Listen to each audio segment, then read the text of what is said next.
Hello everybody, this is Lara with your end of the week video for the S&P 500 for the trading week ending Friday 30th of October 2020. I have a new main wave count. It expects downward movement to 3171. It expects a zigzag is unfolding for primary 2. The invalidation point's a long way away though, at 2191.86. What was last week's main wave count is now an alternate. It has a little less support this week from classic technical analysis.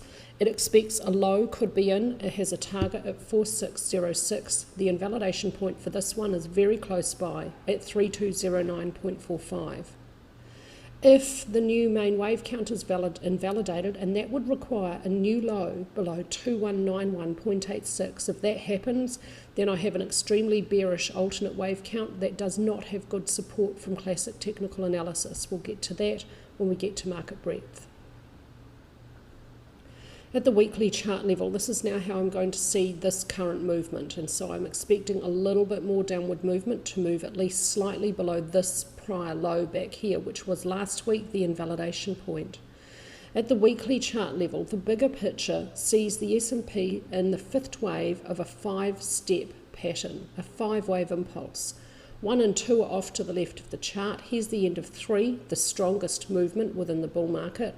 Here's the end of 4, a huge expanded flat, and here's 5, the start of it. Cycle wave 5 may only subdivide as a 5-wave motive structure at primary degree, and most likely it will be a simple impulse. Here's an example of an impulse, 5 steps forward, 1, 2, 3, 4, 5. That's the most simple, basic Elliott wave pattern, and I expect the bigger fractal for cycle 5 is going to subdivide in the same way at the weekly and monthly chart level. 1, 2, 3, 4, 5. The change to the analysis this week after some strength in downward movement and a 90% downward day and an 80% downward day is to expect that primary 2, instead of being over here, may be continuing a little bit lower as a single zigzag, subdividing 5, 3, 5. Primary 2 may not move beyond the start of primary 1, below 2191.86, and when it's done I will have to recalculate this target for primary wave 3. At the daily chart level, this high here for primary 1 is this point up here. Here's primary 1 in more detail, 1, 2, 3, 4, 5, and primary 2, A, B, C, subdividing 5, 3, 5.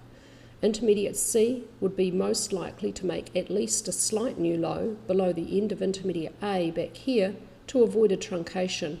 The target calculated is expecting intermediate wave C to exhibit the most common Fibonacci ratio, that of equality in length, with intermediate wave A, and primary 2 may not move beyond the start of primary 1. This invalidation point is absolute. A new low, even by a fraction of a point on a tick chart, is all that's needed to invalidate this wave count. That means that if that happens, then the bearish alternate wave count would then become the main wave count by a process of elimination.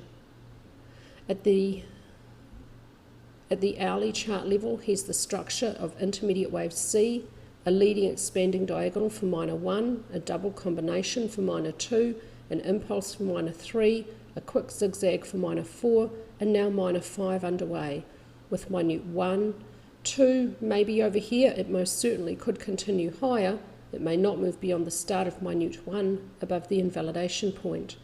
And then we expect minute 3, 4 and 5 need to unfold lower to end possibly about the target, and look out for support at the lower edge of this big channel copied over from the daily chart. The proportion here between minor 4 and minor 2 actually looks pretty good. It's really common for fourth waves, particularly when they subdivide as zigzags, to be more brief than their counterpart second waves. This particular market will do this in a bear market or for bearish moves. It tends to behave a little bit more like a commodity when it has a bearish move, and so this looks absolutely typical so far for this market. Draw an Elliott channel around intermediate wave C from 1 to 3, place a copy on 2. 4 remains contained within the channel.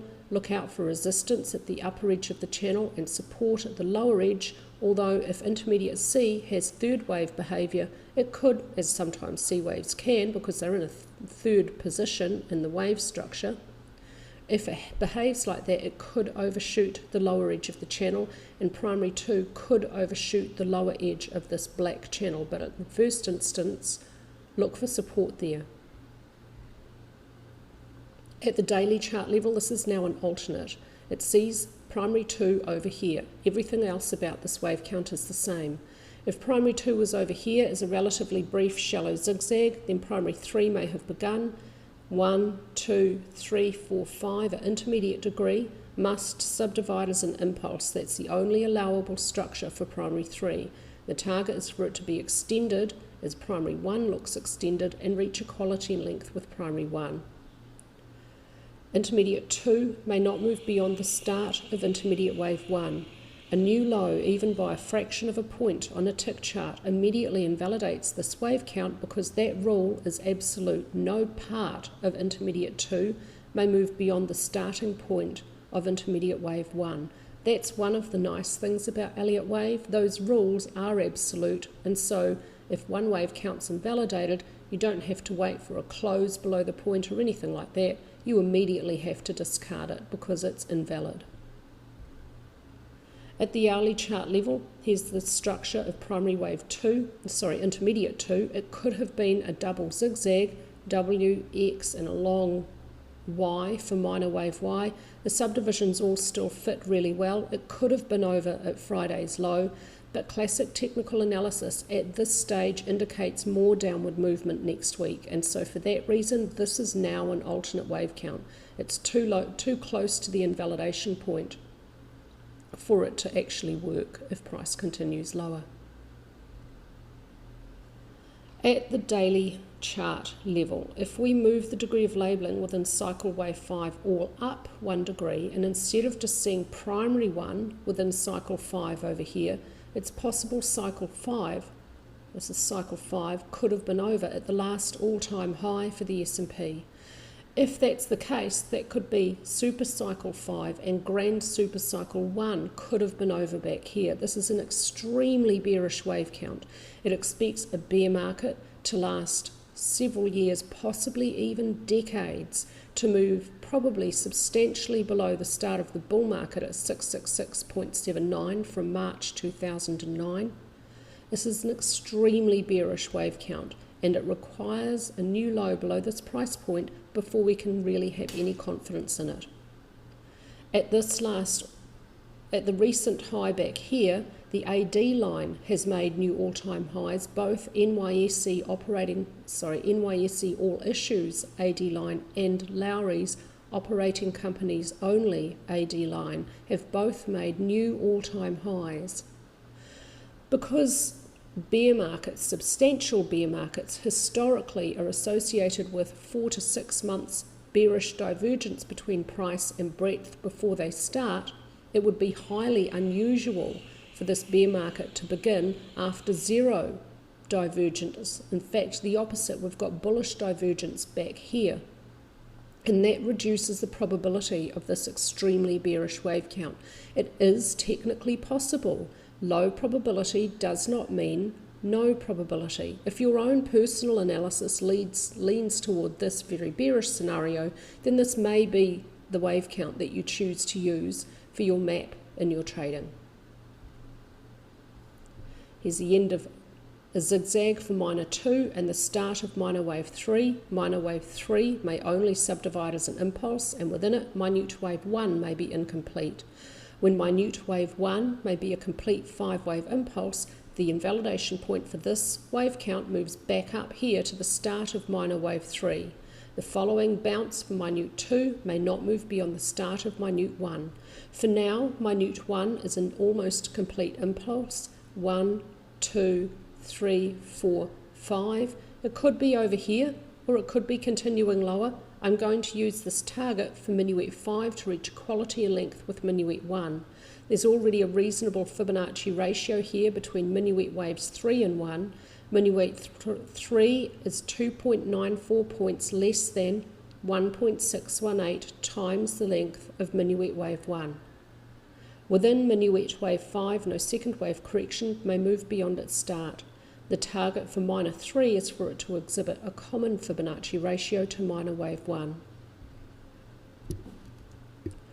This week completes a downward week, still slight bounce up from support at the end of the week, about 3,200, and it has a push from volume, pushing price lower. So this chart tells us to expect more downward movement. This chart supports the new main Elliott Wave count.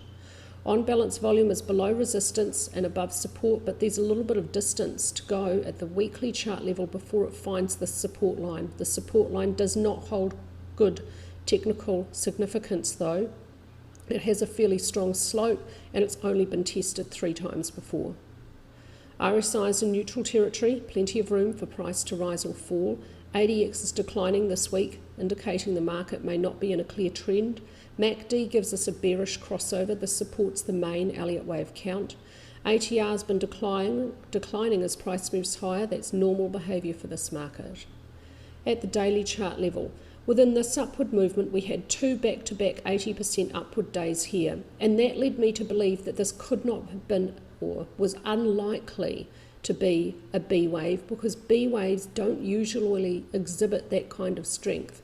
However, like I keep saying, low probability does not mean no probability.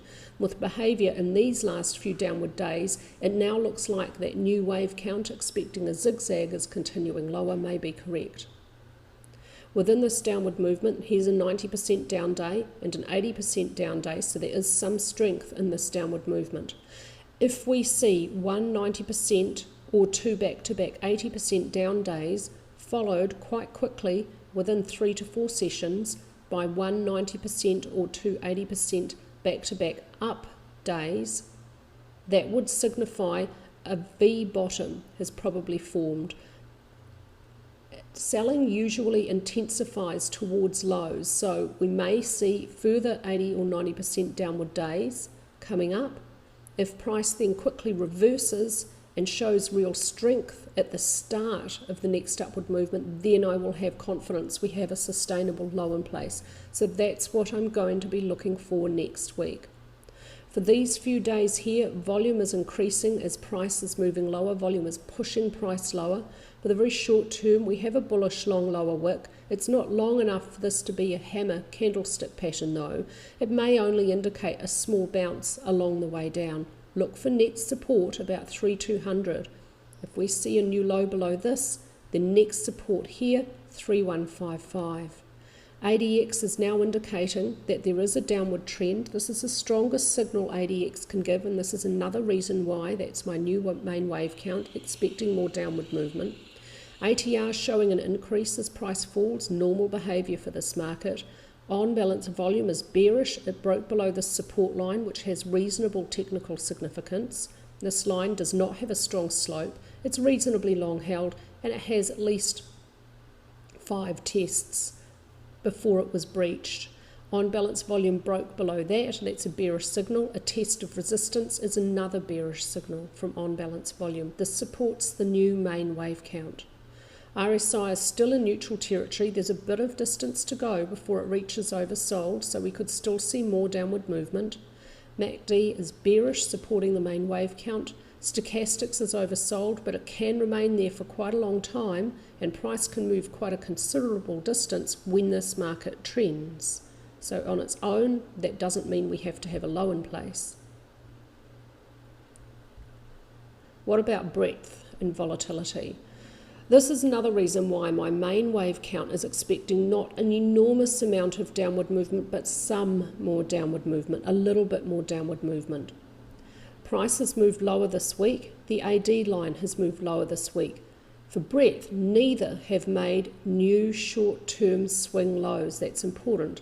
This downward movement has support from a corresponding fall in breadth, but breadth is not falling faster than price. So there's no additional push down from breadth for price. At the daily chart level for breadth, for Friday, price made a new short-term low below the low 2 sessions prior, but breadth has not made a corresponding new low.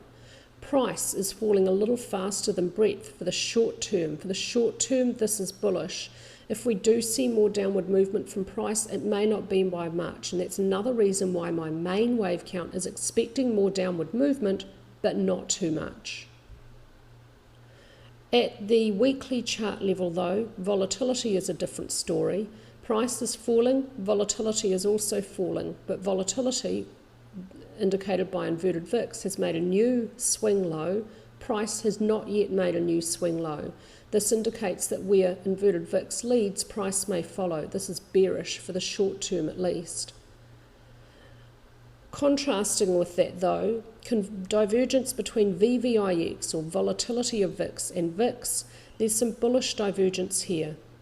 VIX is moving higher this week. VIX has made a new swing high, but VVIX has not made a corresponding new swing high. This indicates some weakness within VIX, which would be bullish for price for this divergence for the short to mid-term. This is another reason why my main wave count expects more downward movement for price, but not by too much. At the daily chart level, also short-term divergence here. Price has made a new short-term low below the low 2 sessions prior, but inverted VIX has not made a corresponding new low. The downward movement in price is not coming with a corresponding increase in VIX. This is bullish for price for the short term. Contrasting VIX and VVIX, for Friday's session, VIX has moved higher, but volatility of VIX has declined. For the very short term, this is bullish for price. We may get a bounce early next week. That's all from me this week with your S&P analysis. I hope all our members are having an awesome weekend.